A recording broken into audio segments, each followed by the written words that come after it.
Okay, well, I think we can go ahead and get started with this panel and be respectful of everyone's time. And as a matter of fact, that reminds me to time myself. Okay, so welcome everyone to the criminal justice session of the KyPolicy 2022 annual conference, Reversing Harmful Policies from the War on Drugs.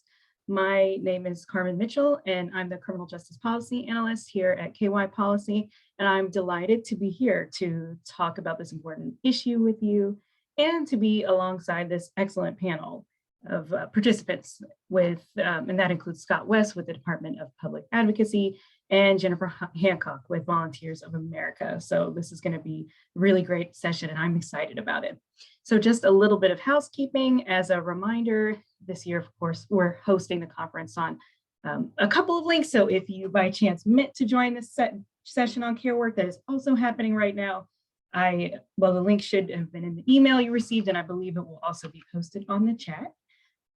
Also, as a reminder, just to continue to keep your links handy because we will start and stop the webinar between the sessions as we did earlier to allow our panelists time to join later. Also, please feel free to interact with other participants using the chat function. We want this to be an interactive and engaging session and not just us talking at you.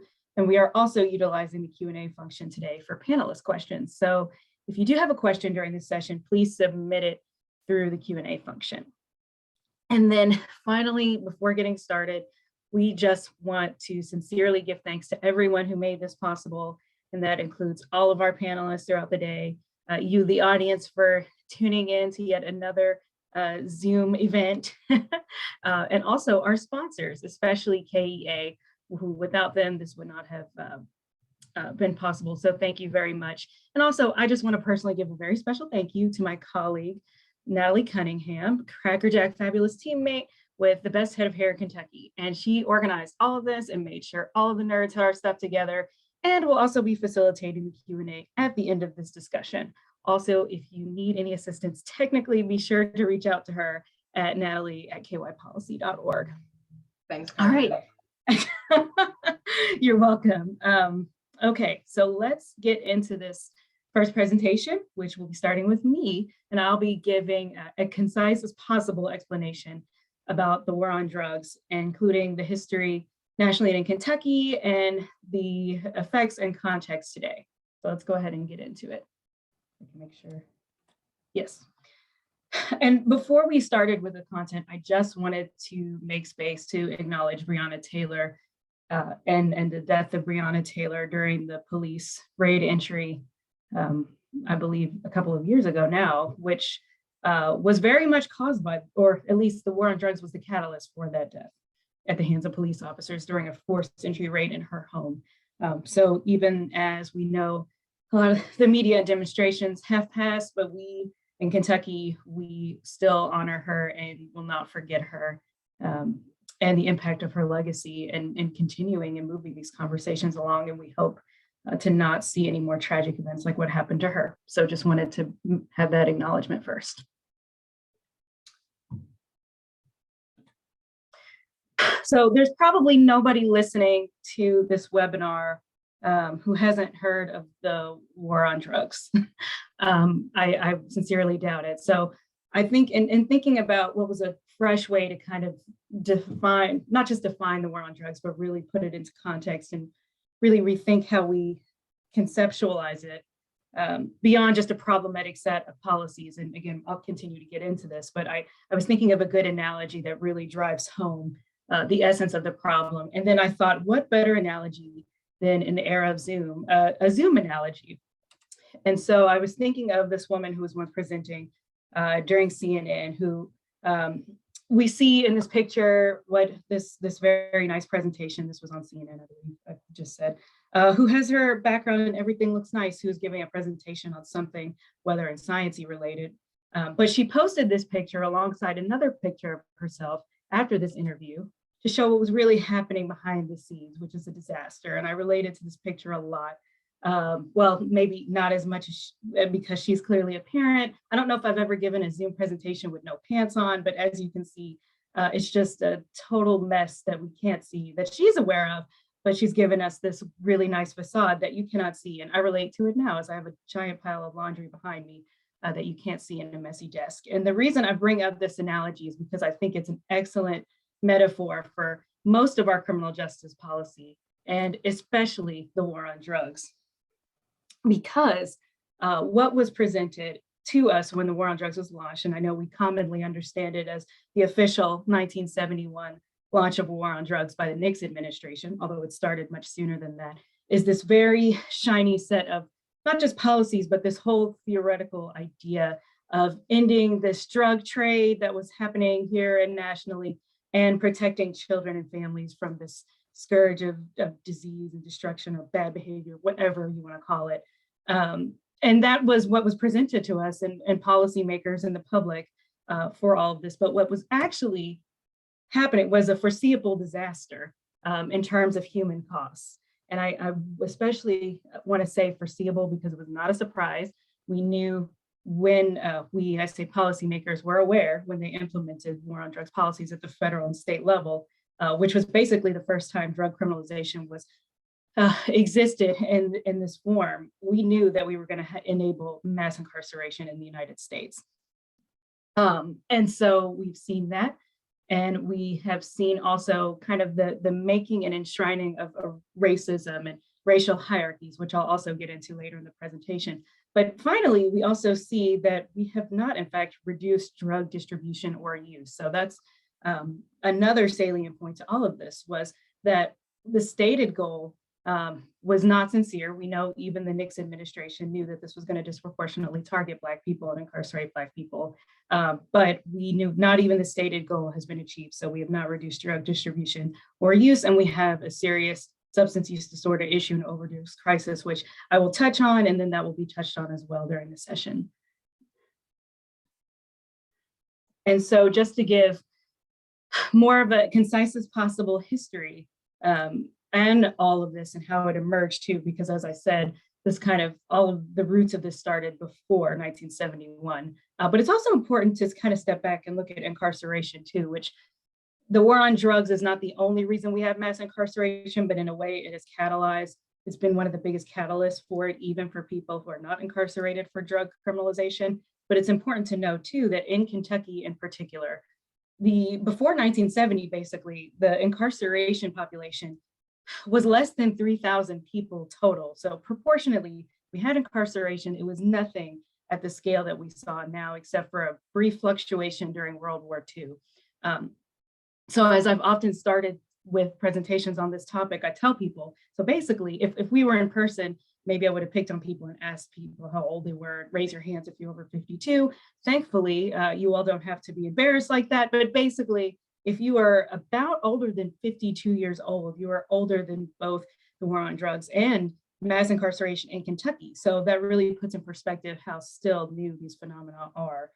Also to the 70s, you didn't have major prison constructions in jails too. So we kind of are used in the present to this ubiquitous presentation of, or distribution of jails and prisons everywhere, but that was also not a thing before the 70s. So I think there were either maybe 2 or 3 prisons, something like that before the 1970s, but there hadn't been prison construction in decades leading up to the 70s, so that was not a thing as well. And we definitely didn't have people incarcerated under DOC in jails, which is now where most people who are incarcerated in Kentucky are in jail. Some of that is pretrial, some of that is under corrections, but that was also not a thing before the 70s. But in the 70s, of course, not only do you have the federal 1971 launch on the war on drugs, and also in the criminalization of drugs in 1970, you also had a couple of interesting things going on in Kentucky. So one, you had this change in the penal code, and we had this complete rewrite of our penal code, which was not intended actually to be very punishment driven. And Robert Lawson, former law professor at the University of Kentucky, has written extensively about it, and I appreciate his work on this. But at the same time, you also still had these criminalization laws popping up in states, not just Kentucky, but alongside the federal laws, which over time would incentivize more state laws. But they were beginning in the 1970s and including some of our pernicious non-drug specific criminal laws like persistent felony offender, which I know many of you are familiar with. And also to the point of this being a foreseeable disaster, by 1976, Kentucky had already opened 3 new minimum security prisons.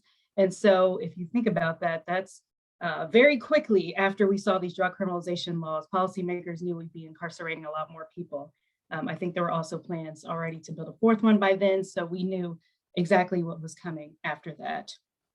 And then by the 80s and 90s, we have again these massive federal campaigns going on rhetorically, where you have zero tolerance, these things a lot of us were familiar with through school. So zero tolerance for drugs, just say no to drugs, all of this rhetoric really making the public face of the criminal policy more palatable. And we also had many key pieces of federal legislation, which like the Anti-Drug Abuse Act, which enhanced penalties for crack and cocaine, although at disparate levels.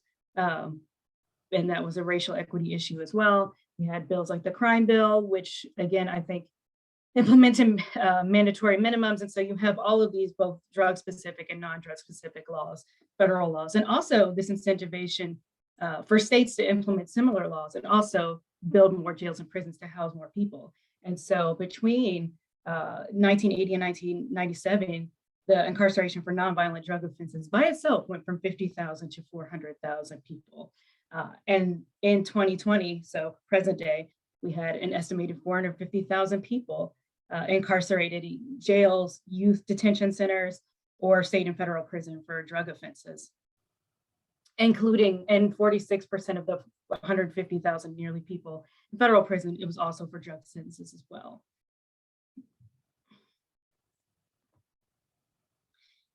So on the left, I have this quote, when you think about the legacy of the war on drugs and just how destructive it's been. So there's this quote in this journal called Health Affairs about how several years in the war on drugs, the signs of failures were everywhere, and overrun courts and more incarceration and the failure of the drug treatment system to help people who needed help, all these things. This quote is from 1993. So it is almost 30 years old. So again, early on in these policies, people were very much aware that the harmful effects of on drugs policies.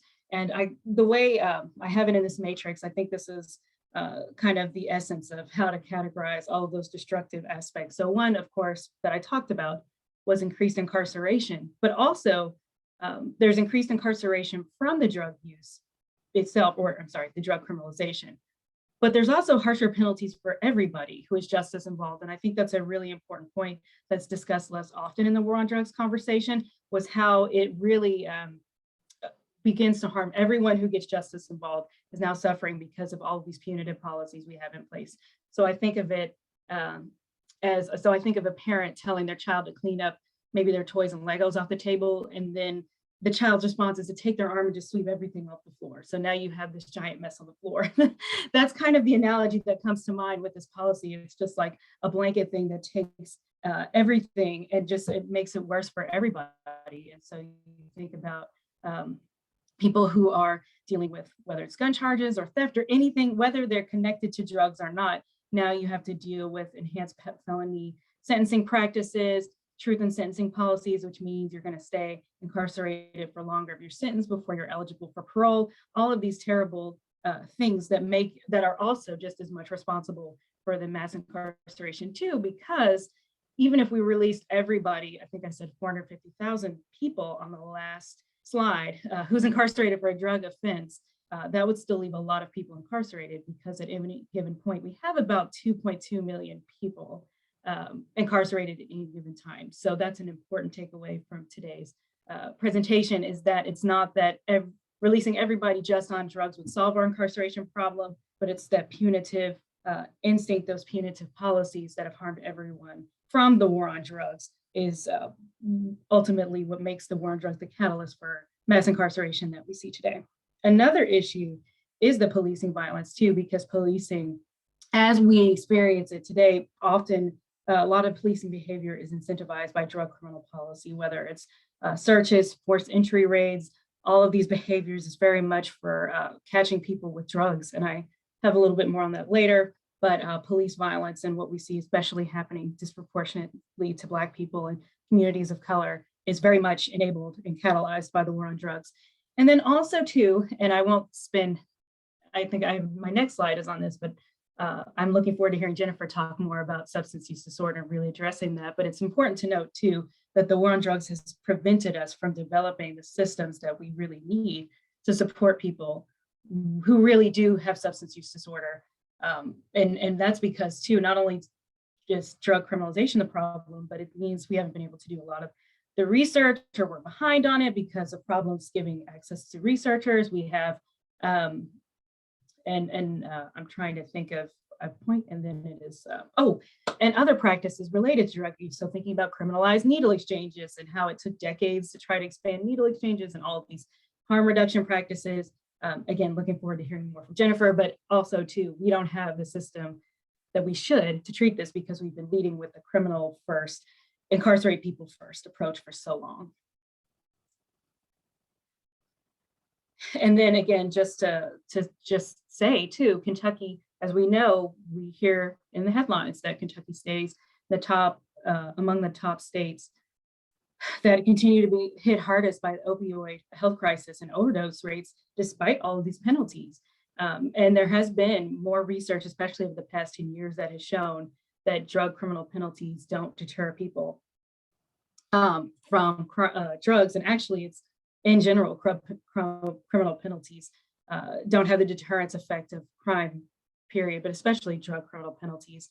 And we know that's because often there's a lot of reasons for that. Some of it is that people don't even know what the punishments or sentences are. Substance use disorder, people are not thinking about drug criminal penalties, but it's not addressing the issue. Also, again, the criminalized drug use has many negative public health effects. So I mentioned harm reduction practices. So the more drugs are criminalized, the more that people are less likely to engage in safe practices, or more likely to engage in less safe practices. So think about sharing needles or not seeking medical attention if they need it because they're afraid if they're interacting with systems that they're going to end up in jail or have their children taken away from them or something like that. And this increases the risks of all kinds of things like contracting transmissible diseases like HIV. We've seen hepatitis outbreaks, HIV outbreaks in this area of the country. So all kinds of public health risks to that. And also too, I just want to take a moment to mention as well the myth busting, because especially in the past, I think 10 years in Kentucky, we've seen a lot of drug criminal bills that are supposedly aimed at traffickers. And that's always been true. And that's especially now when you'll hear policymakers who talk about being sympathetic to people who have substance use disorder, but still want to get the traffickers and off or people selling.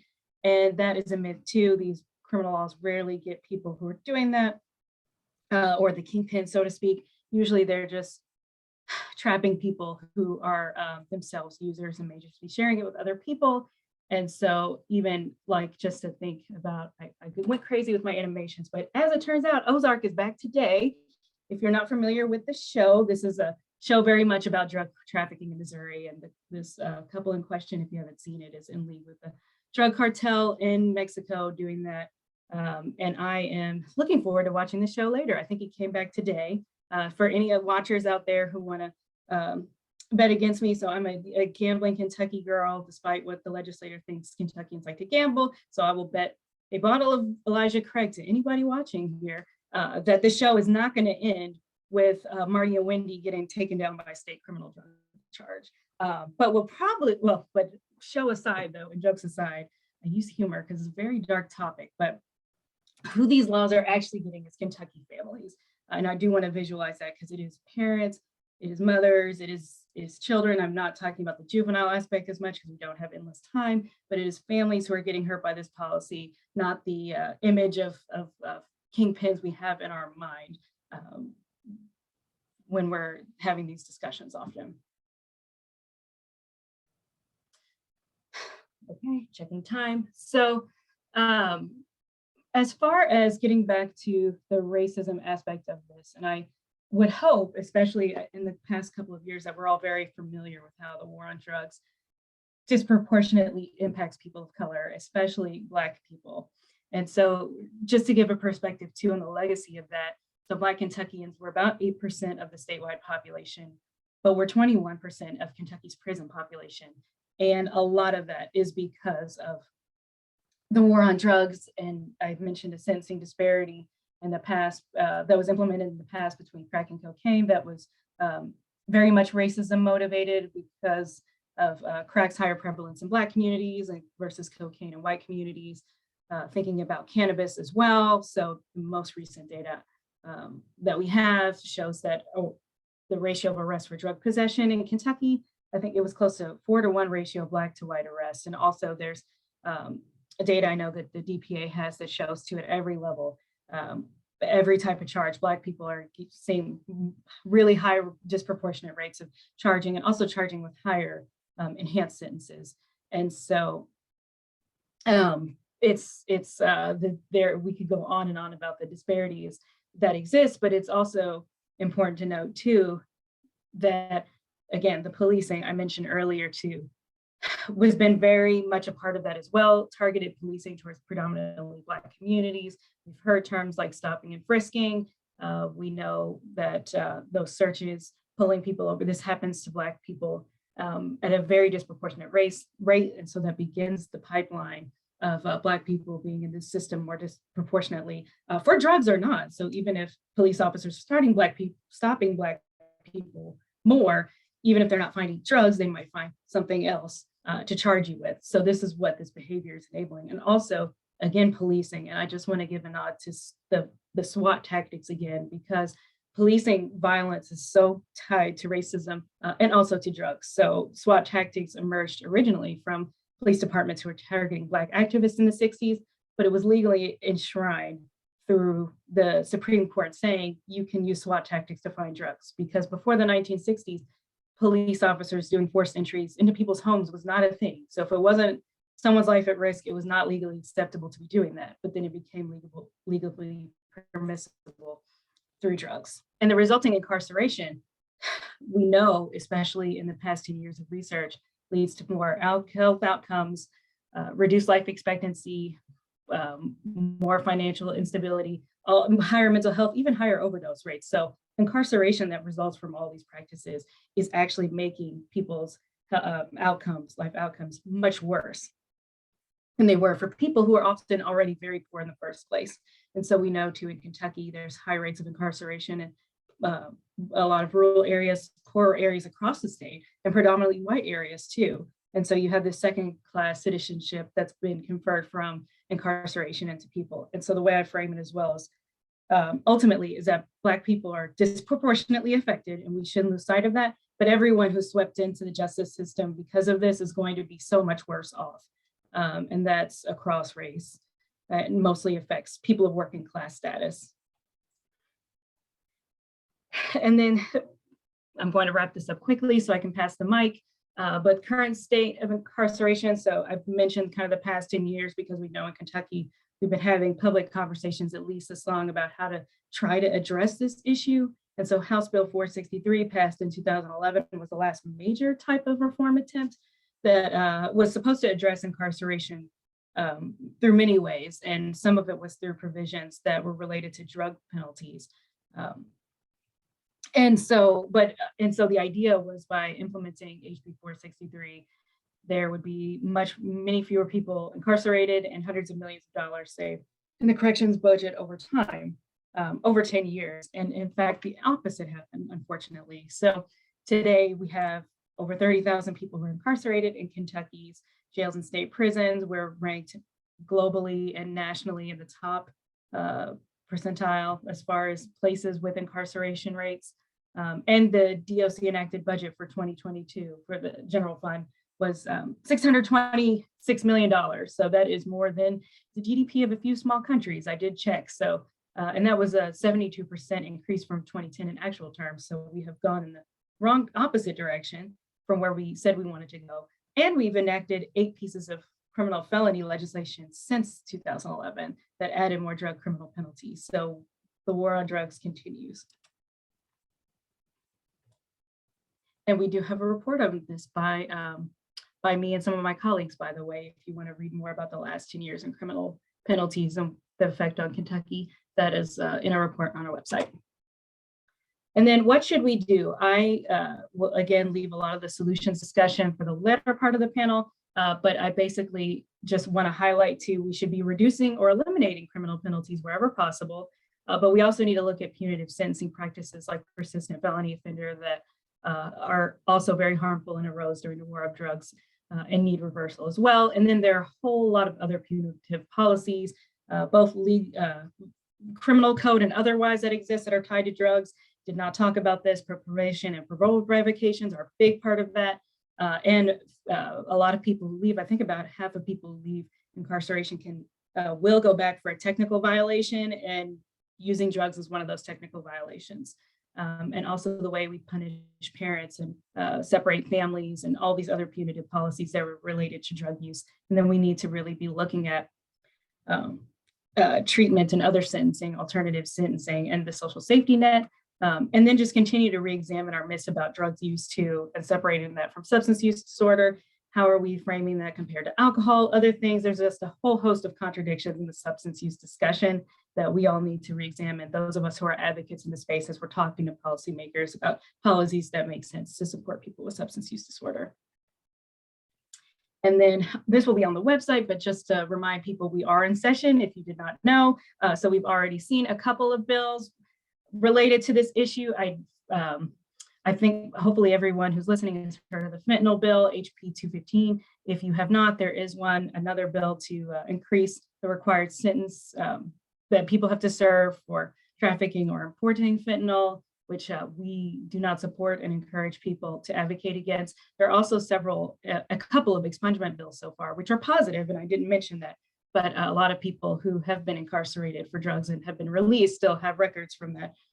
And so we support the expungement bills that will make it easier for people to go through the expungement process. When we are still waiting because it's early in session, but we do expect to see pretrial diversion bill with opportunities for that. We are hoping to see a bill that defelonizes possession. So cannabis is not a felony possession, but possession of other drugs is. And so we're hoping to see a bill that takes away the felony and scales it back to misdemeanor. We expect to see something on persistent felony offender laws, weakening that hopefully, and then a couple of cannabis legalization bills as well. And with that, I am ready to turn the mic over. And I will go ahead and introduce our next guest, and that is my friend, Scott West, who is the Deputy Public Advocate for the Kentucky Department of Public Advocacy in Frankfort. He will be talking more about his perspective on the war on drugs, working for the DPA. Thank you. I am Scott West. I'm from Eastern Kentucky, and I'm going to give you a criminal defense point of view about the war on drugs, but I'm going to go back before that and go back into my history with it. I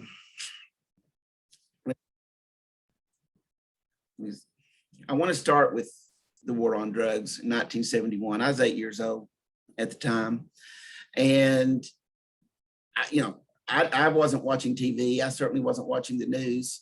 But what I remember is people coming into our schools. This was before DARE. This was before McGruff the crime dog. This was just police coming in. And in my memory, it was Kentucky State Police, but I can't be sure about that. But I remember people coming in and saying, there's a war on drugs. If you see a stranger you don't know on the street that offers you something, don't take it, even if it's free. It's to get you hooked on drugs so you'll come back. And I was afraid of drugs. I didn't know anybody who was using drugs in my community, but there was this thought that there are people out there that want to get you hooked on drugs. And then in 1980, when I was in high school, the war on drugs got a boost. This was pre-internet, but the media widely carried the news of Richard Pryor being burnt when he freebased cocaine. And we didn't know what crack was. We'd never heard of it. But all of a sudden, everybody, parents were saying, you don't have any crack. Have you heard of crack? Have you seen crack? And I can remember once again in school, people coming back and saying, beware of the crack dealers, beware of the crack dealers. And I didn't know any crack dealers. I had never seen crack. It would be way on into my attorney years before I'd ever see what was called crack. But I was told that was the scourge. I knew what cocaine was. I knew what white powder lined cocaine was. And I never heard anything about that. What I heard was beware the crack. So I want to give you that background because it helps describe where I went when I first became a criminal defense attorney. But before I leave this slide, I want you to look at this slide. If all you knew about the war on drugs was this slide, you'd say, wow, what a success. All of these drug dealers gone unpunished, unincarcerated before Nixon declared war on drugs. And then look what happened. All of these drug dealers are put in prison. Wow, that's so good. And if that's all you knew, you'd say, okay, well, look at this. We're actually putting people in jail who are drug dealers. Well, I have a reputation of being the king of bad analogies, and I'm not going to disappoint you today. I'm going to give you what admittedly is a bad analogy, but here's how the war on drugs was waged. And I'm going to use pizza as my analogy. And we're going to call this the war on pizza. And the United States decides that pizza is outlawed and no one should eat pizza. And I picked this as an analogy because everybody knows where your pizza shops are in your community. You know who's serving the pizza. So they say, we want to get rid of pizza. Do they go to the headquarters of these places? Like, for instance, Domino's is in Ann Arbor, Michigan. Papa John's is in Louisville, Kentucky. Pizza Hut's out of Dallas, Texas. You would think if you were going to go after pizza, you'd go against the headquarters where all the pizza comes from. And if you don't know where those places are, then you might go to a Papa John's store and you might try to arrest the owner of the Papa John's store and say, where are you getting your supplies from? Who are you reporting to in corporate? Who is approving all of the promotions and sales that you're putting in the newspapers and flyers and stuff? And you'd work your way up until you found the headquarters, and then you'd arrest people there and put Papa John's out of business or Domino's out of business. But that's not the way the war on drugs was conducted. What they did was they waited outside the pizza shops and they waited for people to start sharing the pizza they bought with someone else. And that's who they arrested, the pizza eaters and the pizza sharers, the people who were buying it. And they were doing it in droves and putting those people in prison. And so the numbers that you see as they go up are all these pizza eaters. But they're doing nothing to shut down the pizza store, much less go up the chain to find the source of all pizza and put them out of business. And it starts generating a lot of interest. Well, we need more police officers because more and more people are eating pizza. And then beginning, this is my own timeline. My memory is that in the 80s, after the Richard Pryor incident, it's not just they start sitting outside of pizza shops. They start sitting outside of pizza shops in certain communities. And they consolidate their police powers at a certain place. And that was the war on drugs. And throughout all of this, I'm thinking, oh my goodness, so many drugs, at least the police are doing something about it. And I carried that notion with me all the way up to into the 80s when I went to law school. And I should say, when I was in law school, I took criminal law under Bob Lawson. There was nothing about drugs at that time. That was 1985. We weren't taught anything. Drugs had its own drug code. But if you went to criminal law, you didn't discuss anything. You discussed theft, you discussed assault, murder, kidnapping, burglary, robbery, all those things. But we never really talked about drugs. And yet, while that was going on, drugs was what was driving all of the crime that was happening. And this is a picture from the Prison Policy Initiative that shows the jail population, prison population that's going on roughly around the same time as the war on drugs. It starts a little later, but you can see in 1978, we have 3,000, 3,500 people in prison, and that swells up into the 25,000. I think it's more or less what's in there today. And I want to point something out to you. See where it plateaus there? The jail population spikes hard and gets up there right to where the prison population is. That is the point at which we start seeing overcrowding in Kentucky prisons, and we start seeing use of jails to hold prisoners. You see the Class D program so that prisons can put people into the local jails, and the local jail serves as the prison. But you also, after that, you see a spike, and that's because in the early 2000s, something happened. While we've been talking about crack and stuff like that, the big pizza maker in the early 2000s was Big Pharma. And what Big Pharma did was they rolled out OxyContin. And if you have time to read one book, see if I can't see that. Well, all right, you can't see it. Dreamland by Sam Quinones. Read that. It shows how that Big Pharma started rolling out all of these OxyContin and addictive drugs based on a single letter that one doctor somewhere said that he didn't believe that it was addictive. And based on that, they advertised it as not addictive. And doctors started prescribing it, not just for the cancer that it was designed for. It was designed to be an alternative to morphine, synthetic opioid. But what happened is it starts being broadly prescribed for all pain, no matter how intense the pain, and it became widespread. And in Eastern Kentucky, it was hit hard. And when I started in the late 90s with DPA, that was what the big deal was: pill shopping, doctor hopping, doctor shopping, people going from doctor to doctor trying to get more OxyContin. And that was the drug of choice at the time. And what happened, it created a society in Kentucky of a lot of people who were addicted. And then something started to change when that happened. People started finding out that it wasn't just somebody out there, it was coming into their own families. I remember starting out as a public defender, and this is a confession, and it took me a while to see this, but I see it now. I see it clearly right now. But I started out representing people. And the thing about being a public defender is you represent one client at a time. So you're making one argument at a time. It's not an activism thing. You're not speaking like we are today about a whole culture that was brought up. You're representing one person at a time. And you've got so many clients that when you get done representing that person, you go to the next client. And all of these people were coming to me and saying, my son, he's not like them. He was in a car accident and got addicted to painkillers. And now that's what's driving all of this. My daughter, she's not like those others. And I would buy into that. And of course, I'm trying to do everything I can. I'd go to the prosecutor, I'd go to the judge. I'd say, this person, they have a different story. This person used to bake pies in the church before she got into an auto accident and started taking painkillers. And now this is what happened to her. She succumbed to addiction because she thought that this was going to help her with her pain, and it ended up taking over her life. And so every client I had a story. And I did that for a couple of years until it finally dawned on me. There is no them. There is no others out there. There is no group of people out there that don't have this kind of story that led to their addiction, and then which led to them, in order to fund their addiction, sharing their pizza with someone else. The traffickers were not what I'd seen in Hawaii 5-0.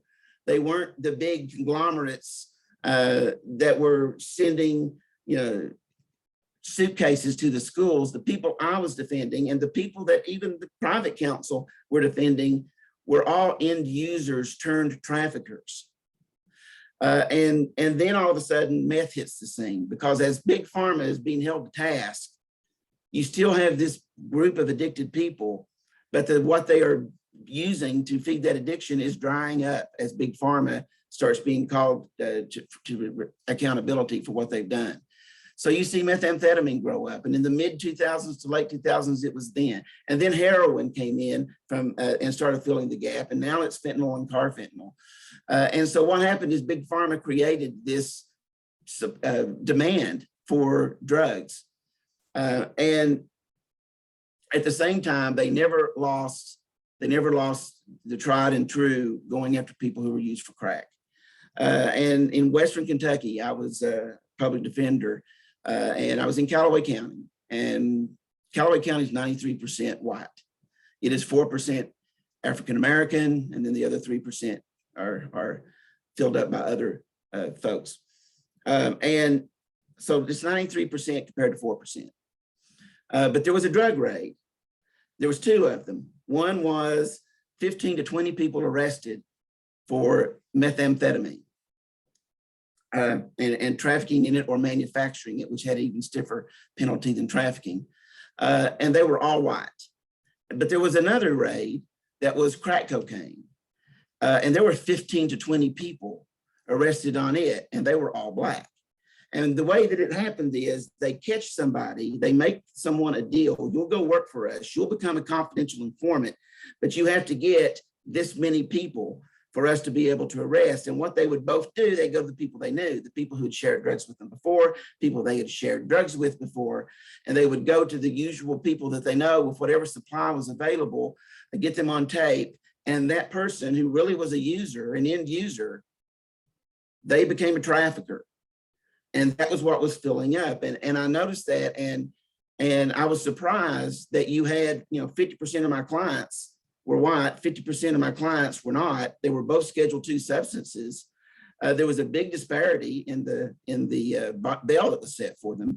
To the prosecutor's credit, I took this to the prosecutor at the time and said, look, these bails are not even, and they agreed to lower the bails. And I did finally get a bunch of my people who couldn't make bail out because of by exposing the racial disparity in bail.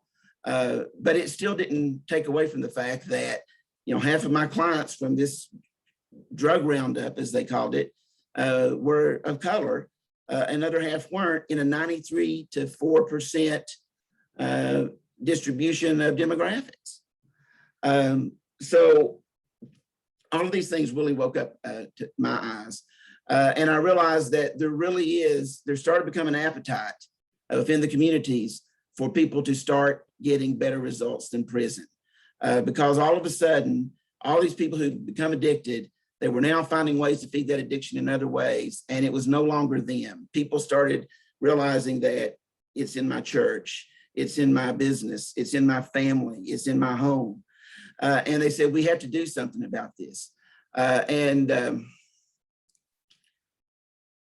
There's in 2011, in House Bill 463, they start to recognize the distinction between the trafficker that we grew up with thinking was a trafficker, the Hawaii 5-0 person who they were trying to bring down, and realized that what was going on was the trafficker was really the peddler. And so we tried to create better outcomes for peddlers. And these are people who are really only parting with their stuff insofar as it's necessary to support their own habit. They're not making any money. This is not about the big money. This was just about supporting their habit. And so there were some nice things in House Bill 463 that recognized a distinction. There was lower bail if you were peddlers. They would say, okay, the amount is the issue here. How much is being sold? If it's a whole big bunch, then we're going to give them stiff penalties because they are the true traffickers. If it's just a little dosage, then we're going to call that person a peddler. We're going to allow them to be probated. We're going to have a new Class D, which is only up to 3 years, and most of those will be diverted. And it was a good outcome for someone who really was only doing the quote unquote trafficking because they were a user. But after that, there was somewhat of a backlash, and you start seeing as heroin rolls in and lives are taken, which is tragedy. It's terrible tragedy. I've lost 2 first cousins to heroin. And I don't doubt that there's a need to address that. But the way that it was addressed was, okay, we're going to take heroin and now fentanyl out of the mix to where we're not going to really make the peddler distinction anymore. Anybody who parts with any amount, any quantity is the way the statute reads, is going to be considered a trafficker. And we're going to heighten the penalties. You have to serve at least 50% of your time. And then it's House Bill 215 is moving it to 85% of your time for fentanyl or carfentanil. And the idea is that we're going to put people in for longer because we don't want people to die. And that's a laudable reason to have a bill, except the bill won't do that. It doesn't help people get off their addiction. All it does is incarcerate them, and it doesn't really help. What does help is drug courts. And I got a few drug court pictures in here. This is drug court graduation. This one's out of Somerset. The people in the front are the graduates of drug court. Folks, there's a real difference in the way people in drug court are treated from the way people in court in general are treated.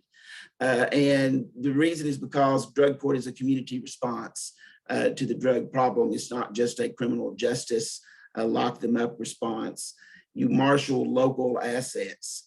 I'm a big believer in separation of church and state, But I'm also a big believer that for people who, in order to get over addiction, need an anchor in their life, and for that person, religion is that anchor, then I'm all for faith-based initiatives and churches that have created rehabs and programs to help fill a need because we don't have enough of them.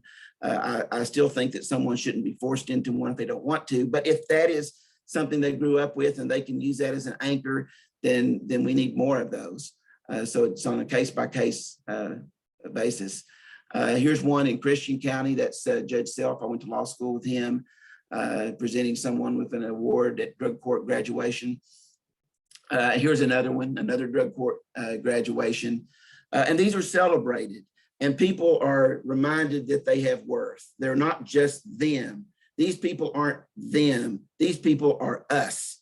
And this helps achieve that. And so while this is going on, the other thing to resolve this peddler trafficker distinction is the beginning of alternative sentencing work. And DPA talked the Justice Cabinet at the time into funding social workers or people in human behavioral sciences to come join us to find alternative sentences. I'm proud to say DPA has, in all of its 36 trial offices throughout the state, we have social workers or people in similar disciplines whose job it is to find alternative sentences besides prison to help put people in.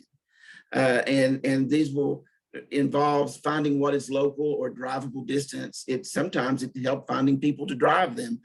Sometimes it's going into other types of similar things like anger management classes, parenting classes, things that are done in association with just rehabilitation.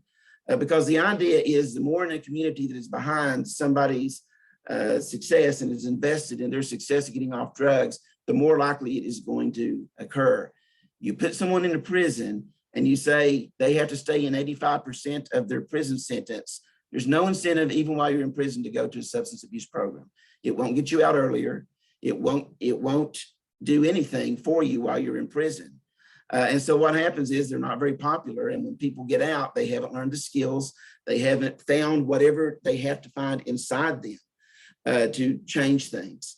The only thing that helps that is a community outreach. And it needs to start sooner than later, because once you become a felon, then the system is set up to ensure that you can't succeed. That's why expungement is so popular right now, because we realize that for people to actually reintegrate back into society after they've gone through all of this, there has to be some reach out to them that allows them to get jobs and maintain jobs. And being a felon has always been an impediment to that. So that's why you see the expungement. We need to get rid of mandatory fixed percentages of sentences like 50% rule or the 85% rule. And instead, what we need are laws which allow people to put more people into drug courts. We need to fund drug courts. We need to fund alternative sentence workers. And we need to shift from a prison first. And then when they get out, we'll figure out what we're going to do. And get into alternative sentences first. And this, the same principle behind having a good juvenile program is the idea is the earlier that you are able to intervene, the more successful that intervention will be. And so what we need to do is change our way of thinking and get away from this notion that anybody who gives somebody else a pill or a dose of crack or a hit of methamphetamine or whatever is the drug of choice during the day, the idea that giving them prison sentences are going to stop it when no one is really investing to going back and getting the pizza headquarters, then we're going to continue to over-incarcerate without any really hope of getting out of this cycle. That's my presentation. Thank you for listening to me. I will say those are my personal comments. I'm not reading from a DPA script or talking points, which I guess is the new phrase. That is from my experience. And I would encourage all of you that have any ability to get out there and make a change, try to make a change for alternative sentences instead of prison and a way to get people rehabilitated without locking them up for 7, 10, 15, 20 years. Thank you.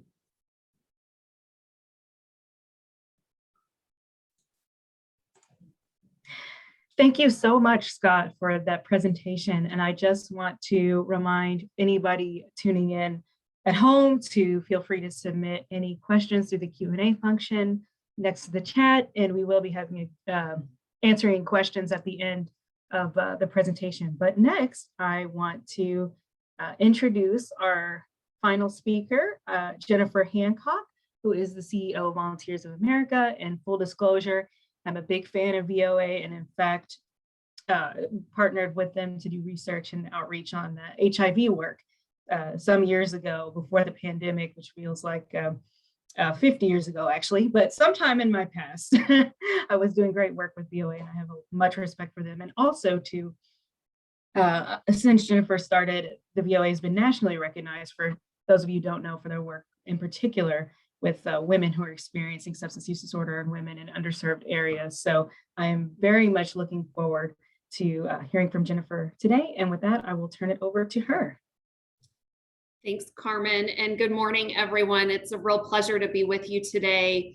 I want to talk to you about how Volunteers of America is creating sustainable solutions that address this intersection of incarceration and substance use disorder. I am a licensed clinical social worker and come to this work having started my career in direct practice, working with families affected by addiction. I started in the 90s as a direct service professional at a program in Lexington called Chrysalis House, and fell in love with working with individuals who were, many of whom justice involved. Of course, this was at that time, you heard Carmen and Scott both speak to the crack cocaine epidemic and how we treated that from a policy standpoint. Well, that certainly informed our ability as practitioners because we had very few treatment beds dedicated at that time to families affected by addiction, because we were criminalizing this particularly then. And when I came to Volunteers of America now 15 years ago, I was particularly attracted to the progressive work this organization was doing to make sure that treatment was quality, sustainable, long-term solution and outcome-based to serve this population. Little did I know in 2014 that my own family would experience the devastating effects of the opioid crisis. And 6 weeks before I became the CEO here in 2014, actually 2015, my life was forever changed, and my family's lives too. So I have this personal and professional passion for this work, and I want to share with you more about how VOA is working both as practitioners and providers in this space, but also as advocates and influencers of policy. I love this picture here because for me, it tells a story of where the bend of the arc meets in the middle around this issue. Here you see, this was last summer in front of our Freedom House program in Clay County, Kentucky. We have Kentucky Youth Advocates, we have ACLU, the Pegasus Institute, and two leaders in our Senate, Senator Julie Rocky Adams and Senate President Robert Stivers, along with a member of MCO, one of our MCOs, Anthem, and a graduate of Freedom House. We were there celebrating the passage of the Dignity Bill 2.0. This legislation that we worked on with Senator Adams, beginning with the first version from a couple of years ago, all intended to get women out of incarceration who are substance use disordered. We heard the high rates of incarceration in this state, particularly for parents. We are the state that unfortunately is third in the nation for parental incarceration. We know very simply that that is a shared sentence for their kids. And we have been very passionate to make sure that women who are substance use disordered have an opportunity to deliver their babies from treatment, not from jail. And despite the fact that we now have successfully passed Dignity 1 and 2, I want to read to you this excerpt from a clinical note that one of my colleagues here at VOA entered into our electronic health record system that got my attention. And this was from August 6th of 2021. Now, timestamp that and remember that this is post passage of Dignity 1 and 2. And in this clinical note, I want to share with you the following, and I'm going to avoid identifying information so as not to specifically call out this particular jail, but this client that we were serving at Freedom House reported that she was incarcerated on 8/6/21. And when it was time for her to deliver her baby, she reported that she was shackled with one arm to the bed until she actually was able to deliver her baby vaginally. So I want you to picture that. She's shackled to her bed. She reported the nurse during the time of her delivery, told the correctional officer that she should not be handcuffed. The correctional officer told her he did not care what the law said. He was not removing the cuffs. He only removed once it was time for her to push. The officer did not leave the room while she delivered, and after she delivered her baby, he put the handcuffs immediately back on her. Her nurse asked the correctional officer if they could remove the cuffs so that mom could adequately care and begin breastfeeding the baby. The correctional officer refused. So that is post a bill that was very appropriately named Dignity Bill. That's how we're still treating individuals incarcerated very barbarically in this state. And that's why Volunteers of America will continue to give voice to ensuring that all individuals dealing with this public health crisis have an opportunity to access treatment with the dignity that they deserve. Carmen mentioned the pretrial bill that has been drafted. I know that Senator Westerfield and Senator Stivers have been working on this collaboratively after the Pew recommendations. We are eager to get to participate in advocating for opportunities to divert people on a pretrial basis into treatment. We know that is the low-hanging fruit opportunity for the Commonwealth, and we're excited for that bill to drop soon. I want to talk to you about a couple of programs that we're providing today that really speak to this intersection of justice-involved folks and substance use disorder treatment. The first one is a Department of Corrections funded program in Jefferson County. It serves men. It's a 50-bed program that serves men who, for the last 6 months of their sentence, have an opportunity to come to Volunteers of America and receive the most comprehensive, evidence-based, long-term treatment supports that they need and deserve. And this includes everything from trauma-based treatment. We know that trauma is the gateway drug for many of the individuals that we serve. And so this isn't just about treating the superficial symptoms, but really looking at the root cause. And so this trauma-informed approach is one that requires some clinical skills and supports, as well as a peer support component. So it's a hybrid model where we have a medical infrastructure. We provide medication-assisted treatment to those who need it, as well as this peer support component, and also look at all of the other long-term needs to make sure that recovery isn't fleeting.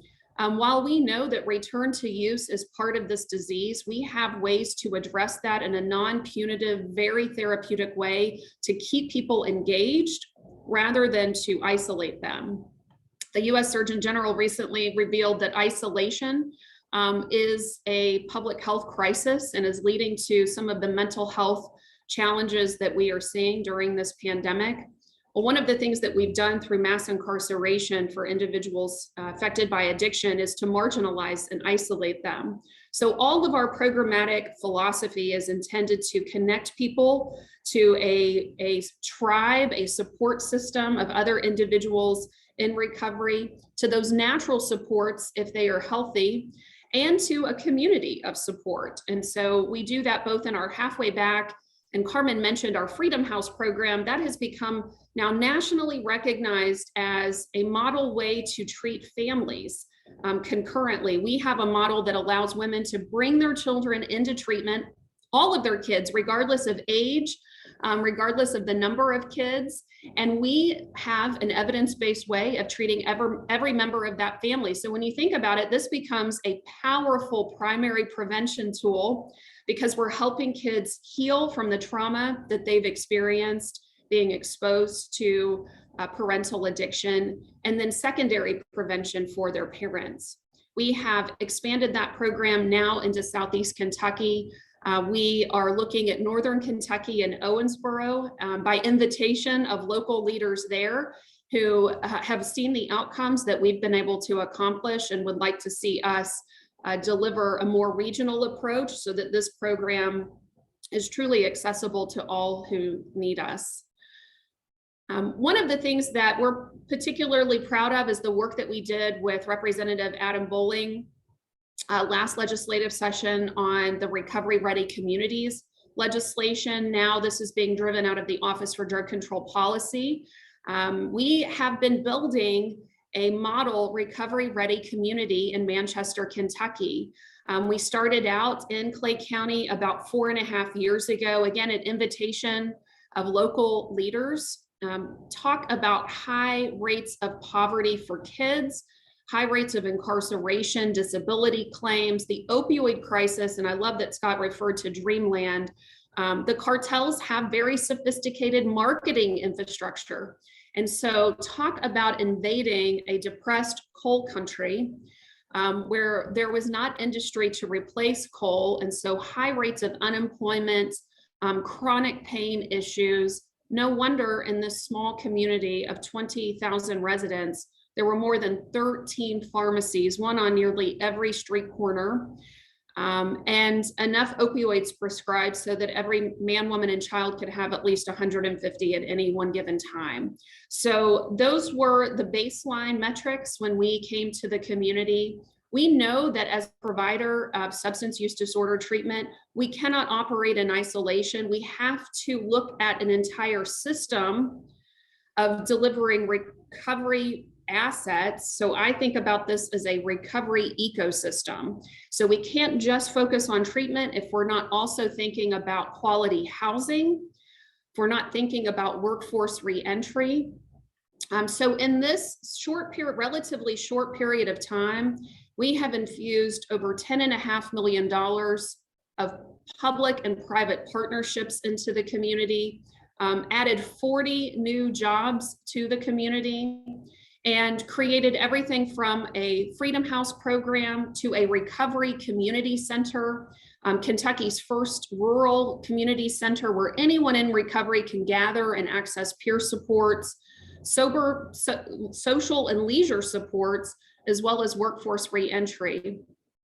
We also have brought Kentucky's second family recovery court, and this is a little different from drug court and that it uses more of a carrot than a stick approach for families in specifically involved in child welfare. And so we opened that with the family court judge last year, and then more recently announced a very progressive, innovative model where VOA is going to integrate with DCBS. We know, unfortunately, that many women avoid treatment because they fear incarceration. They also fear that their kids will be removed from their care. And oftentimes that is the consequence. And so rather than this remove kids and refer model, where DCBS does a remove and refer, and at that point, mom is often less motivated to seek treatment because now she's suffering the grief and loss of her children. And so by the time that referral comes to Volunteers of America, oftentimes there's been some additional consequence, whether legal or health. And then we get the referral, and now we're trying to work against the tide to reunite this family. As an alternative to that model that we know does not work, because we see more than 10,000 kids in out-of-home placements in this state, what we have proposed and had great bipartisan support for is a pilot program that is starting now where VOA will be integrated in 3 DCBS offices throughout the state.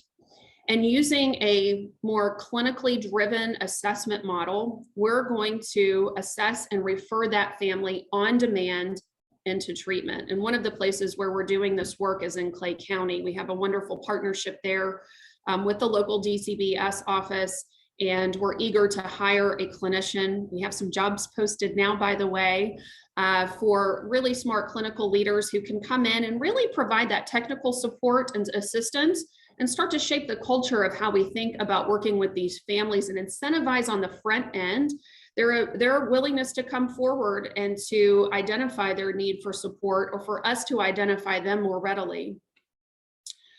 Also, we recently announced a $1.5 million grant we received from the Department of Labor for Clay and the 7 surrounding counties. This is a workforce reentry program. It's intended to work with 350 Kentuckians who have been sidelined from the workforce because of substance use disorder. We know that we have a major workforce challenge in the state, much of it driven by mass incarceration and substance use disorder. So this program is directly intended to work with those individuals, to match them to those careers and industries that desperately need employees, and to provide them the financial resources and comprehensive case management to support their entry back into to work.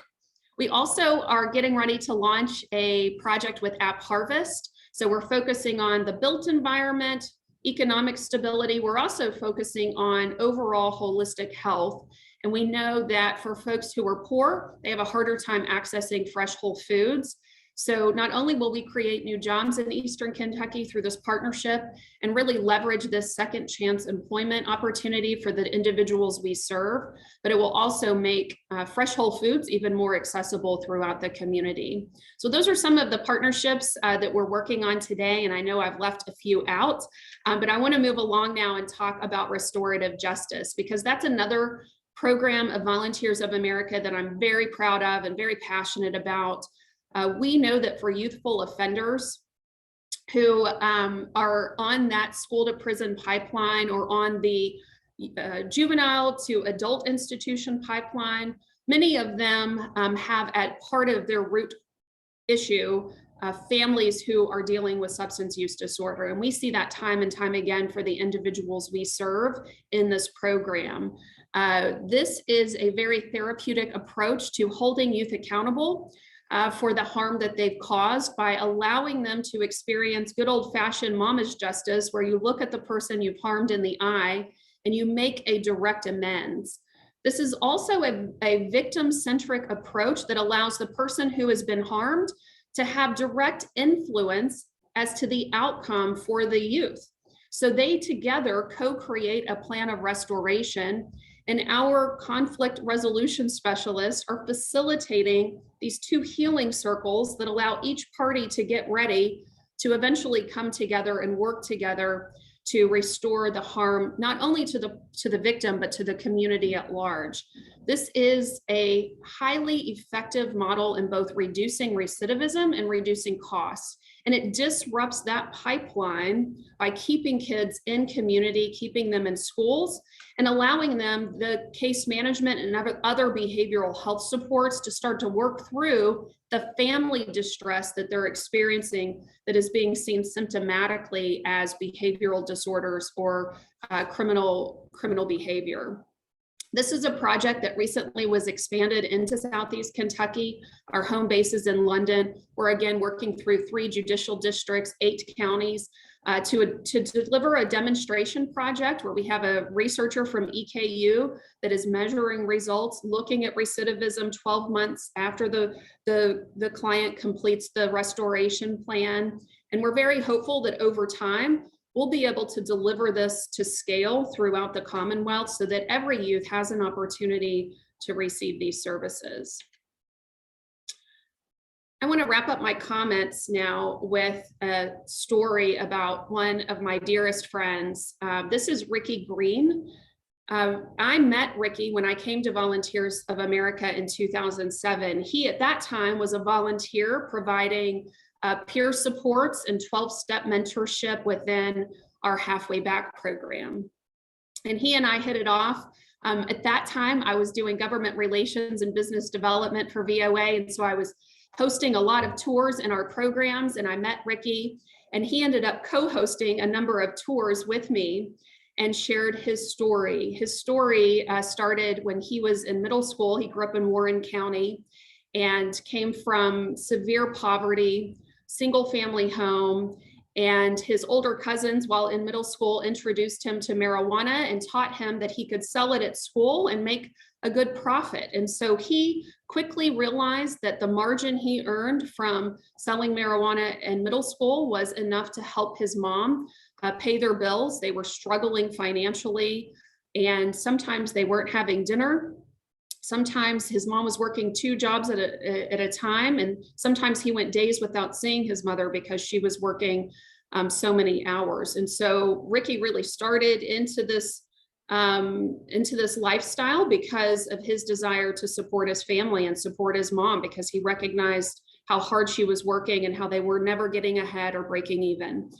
Ultimately, this landed him in incarceration with multiple drug trafficking and weapon trafficking offenses. And on the left there, you see one of his mugshots. This is a pivotal time in Ricky's life because his granny went to the judge and begged and pleaded for his release to our halfway back program. So Ricky came to us in 2005 and spent an entire year, and I want to say that again, an entire year of his life working through an entire continuum of care. This is not a 28 or 30-day fix. We make long-term commitments to the people we serve, and that starts with treatment and recovery housing and workforce and aftercare. And for some, that's a 1, 2, or 3-year experience they have with our organization and the clinical and peer support staff here. So Ricky then began volunteering with us upon his graduation. I want to fast forward because a few years ago, he reached out and shared with me. Now, by this point, he's been married. His wife is a nurse practitioner. They've had 2 sons. His kids are now in elementary school, and they want dad to go on a field trip. And he discovers that he's not able to go on a field trip because he's a convicted felon. Former Governor Steve Beshear did grant Ricky a pardon. And that was a life-changing experience because not only did it enable him to participate fully as a parent, but it also enabled him certain career opportunities, his voting rights, et cetera, et cetera. Talk about going from being marginalized, even after doing the hard work of getting into this long-term recovery, he still was marginalized from society, but recently able to come back fully. Today, Ricky is an entrepreneur, business owner. He serves on the board of directors here at Volunteers of America. He was recently appointed to the board of Recovery Ready Communities and is a key advisor to many of us. The voice of those directly impacted is so critically important to not only shaping policy, but also practice. And so he is in the driver's seat of a key leadership position here at VOA, and I'm thrilled that he's on the Recovery Ready Communities board. He's taken his passion for sharing his story to the music industry. You should follow him. He's known as Dollar Green on Spotify and other places where you get your music.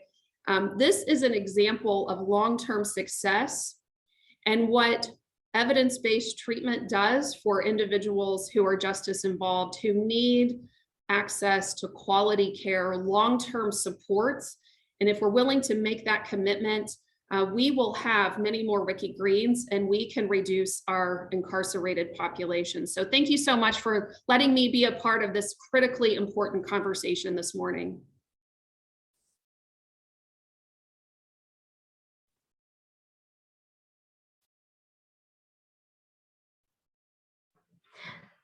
Thank you, Jennifer. And thank you to Scott as well. It's been a really great panelist discussion, and there's also been discussions in the chat. I think some real support out there for these ideas, and these initiatives we're all involved in and building on them. I am looking. I haven't seen anything, I don't think, in Q&A, but I wanted to just go ahead and give this opportunity since we do have a little more time. If anyone has any questions, you can either submit in the chat, or I think if you hit the raise your hand button, someone will be able to see it. Natalie, will I be able to see it? You be able to see it?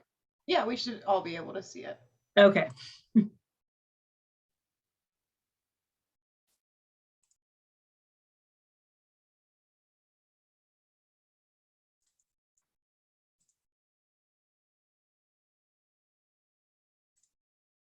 See more. kudos in the chat. Did you see Let's that there was a question in the chat? Jennifer, what are your funding sources? So how are you doing all this great work across the state? So 90% of our work is fueled by government grants and contracts. We bill Medicaid for all of the clinical services we provide, but it does not cover all of our costs. So to be candid, the reason we're able to offer these kinds of holistic long-term supports is because we have a team here that goes out into the community and secures private sector support to provide that unrestricted operating that we need to cover all of our expenses. So we get corporate and foundation and individual donors who are really inspired by this work. That's not a great sustainable model though. So one of the things that I'm advocating today is that the MCOs that we work with and that we bill Medicaid every day and all the 6 MCOs, rather than paying for specific activities, that they pay for performance and outcomes. Because I'm convinced that if we had a payer system that rewards for performance and real outcomes rather than just the butts in the bed and the activities, that we will be able to cover those costs and get better results in the system.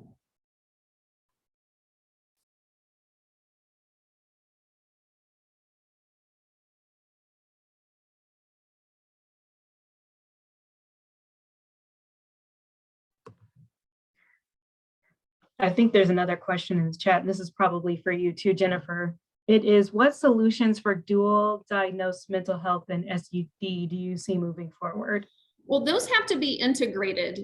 We don't separate mental health and substance use disorder. Those are such coexisting conditions. So all of our programs do address both. Trauma, again, being such an underlying issue that drives a lot of mental health and substance use conditions. So all of our clinicians are trained in being able to treat that kind of co-occurring disorder. So we look at therapy approaches and methodologies, as well as the pharmacological side of this. So we do have physicians and nurse practitioners that are specially trained and board certified in addiction medicine, so that they're delivering non-addictive medication solutions, both for mental health and for substance use disorder. So we treat those concurrently in all of our program areas.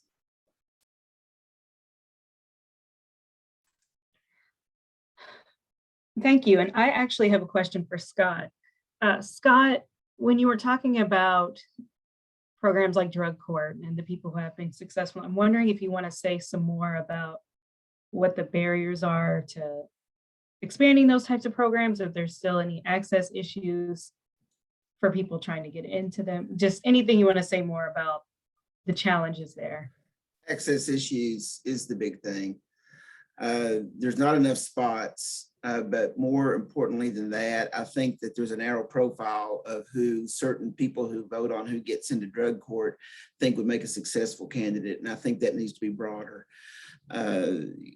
There has to be this understanding that there's going to be steps backwards. And just because you think somebody is too far in the throes of their addiction to start participating in a meaningful way right away, you can't just exclude that person from drug court or any of the specialty courts.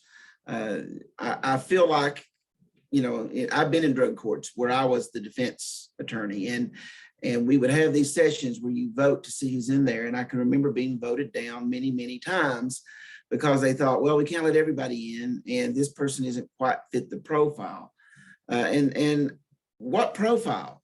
I mean, who out there is really knows who can be successful? And I think we need to be able to take more risk. It shouldn't be just about, and now I'm starting to get on a soapbox. It shouldn't be just about preserving rates. I mean, there was this thought that, well, we're starting out, what we want to do is pick the people that will succeed so we can show that the recidivism rate has been addressed so that we can get more support for this in the future.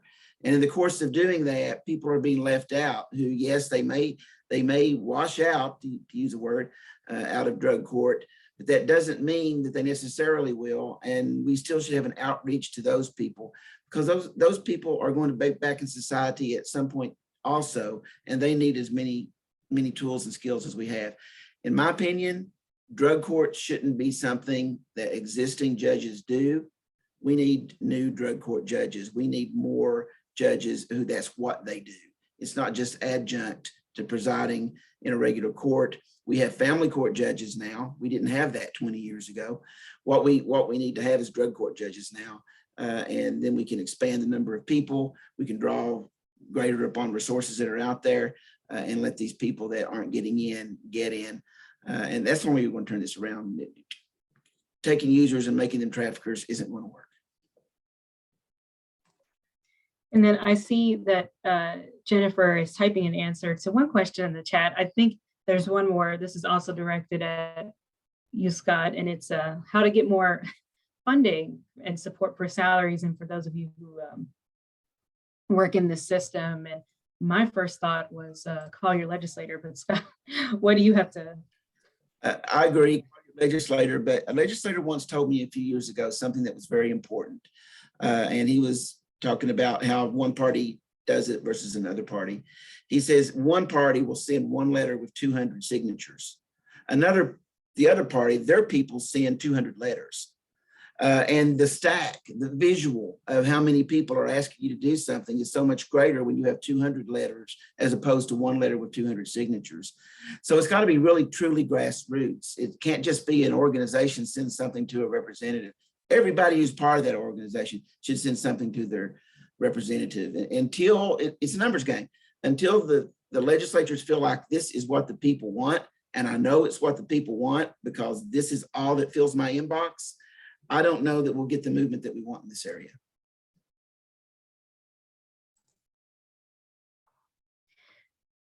I appreciate that answer too, because I think that's true for a lot of criminal justice issues as well. So I wholeheartedly support that. I have a couple more questions from Ash in the chat, and I think we'll be wrapping up there, but it's about getting back to the drug court. So one question was, is there data on how many people don't successfully complete due to barriers? And also the second follow-up is, do people end up with criminal convictions if they enter drug court, or maybe, if they enter drug court? So how does that process work with criminal convictions?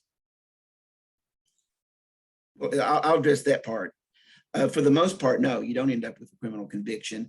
But every drug court sets its own rules and policies. Some places have, you may end up with a conviction of a misdemeanor instead of a felony, but most places, if successful completion means whatever drug that you were charged with that caused your admission into that drug court is going to be dismissed or considered diverted.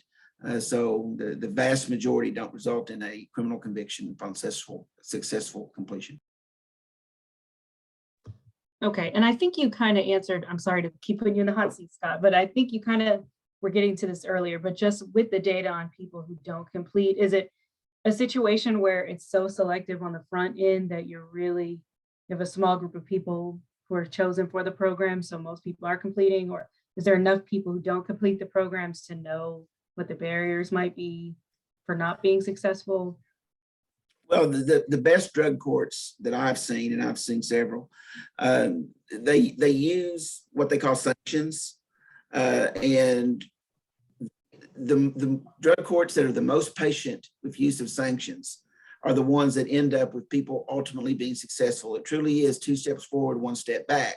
Some drug courts, especially early in the process, would be like, well, if you're sanctioned 3 times, if you drop back 3 times, then you're out of the program. And that is not a model for success, because people move through addiction in different ways.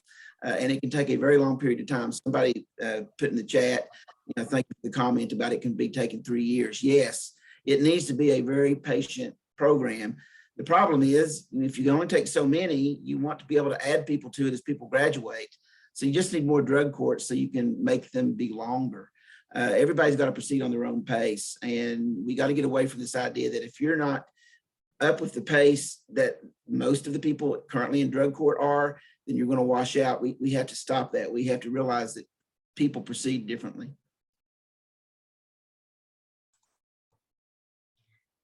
Okay, and I think that's the end of the questioning. So I think people can get a few minutes back on their day before joining us for the next panel.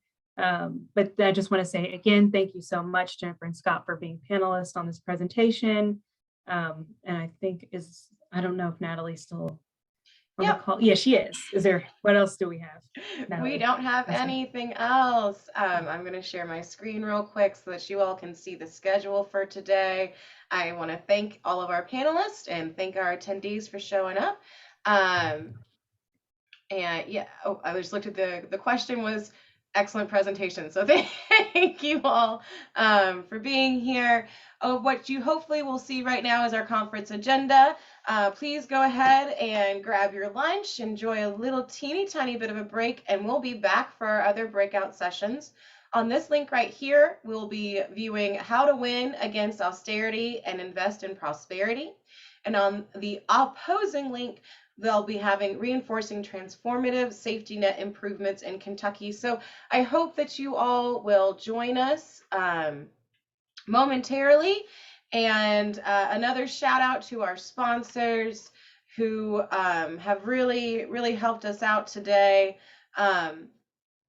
And just to let you know, we are raising funds today, so I'll drop that link in the chat at some point as well. But thank you all for being with us. Enjoy your lunch, and hopefully we'll see you back. This will be shut down, and it will come back. So hopefully we'll see you all after lunch. So thanks so much for being here, and we'll see you soon.